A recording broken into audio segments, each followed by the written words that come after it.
All right. Camera on this kind of sucks, but we're going to make it work. So bear with me. All right. Anyway, we're talking about asymmetric relationships, specifically the supervisor relationship. I think it's an important one that seems to somehow kind of get forgotten with people, or it gets confused with conflictor and what's supposed to happen with these relationships. So let's talk about it. Let's get into it. So a misconception is that the conflictor relationship is going to conflict, going to be a big problem, and so on. But there is a nuance here that's important. Most of the time, or not, let me not say that. Let's say this. In many cases, you might not have much conflict with the conflictor at all. And the reason is that you may quickly realize that this person is not the same as you. They don't value what you value. They're not into what you're into. And you simply just decide to go your own way. They go their way. And that's it. There's no real conflict. You just stay out of each other's way. That can happen a lot. Now, if you're forced to continue to work together or stay with each other for some reason, then maybe the conflict may actually break out. But a lot of times it might not be a big issue. You just both agree that you're not on the same page, and that's it. Not much conflict. So that name is misleading.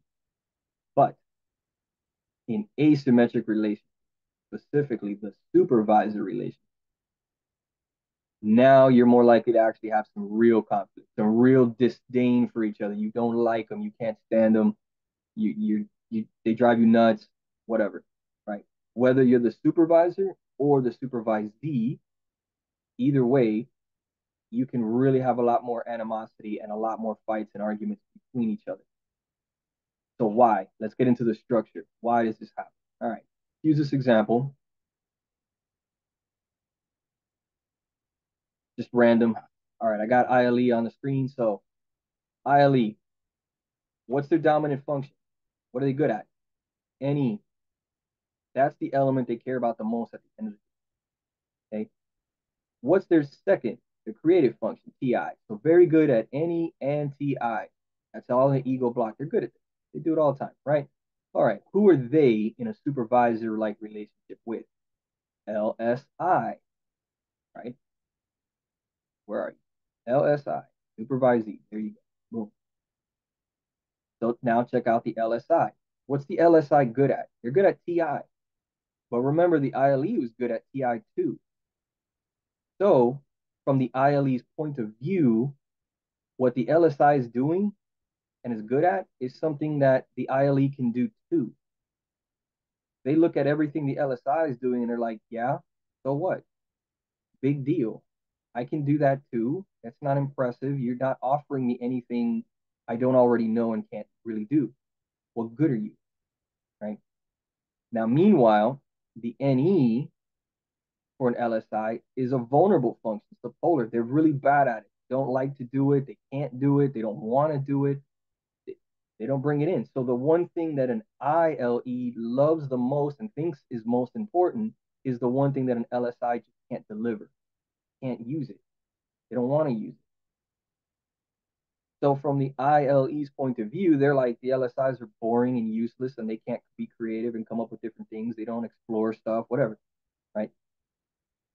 They're often not going to like the LSIs for that reason. They're going to kind of feel like the LSIs just don't offer anything and are just maybe useless to them, um, or just boring, perhaps, whatever. They just feel like there's nothing you can offer me of any substance or worth that I can't do for myself. What good are you? They might have a feeling like that. Likewise, the LSI may feel like they can never live up to what the ILE wants. They can never deliver the things that the ILE seems to be asking for. Or they don't even want to deliver. They're like, why? What is it? What does all this NE stuff even matter? Why would I care? Right. So this leads to a certain tension where one of you ends up feeling like the other is useless or stupid or worthless or just, whatever, something negative like that. The other feels like the other person's looking down on them or just being mean to them, just doesn't value them, thinks that you're dumb, whatever. You may feel that way.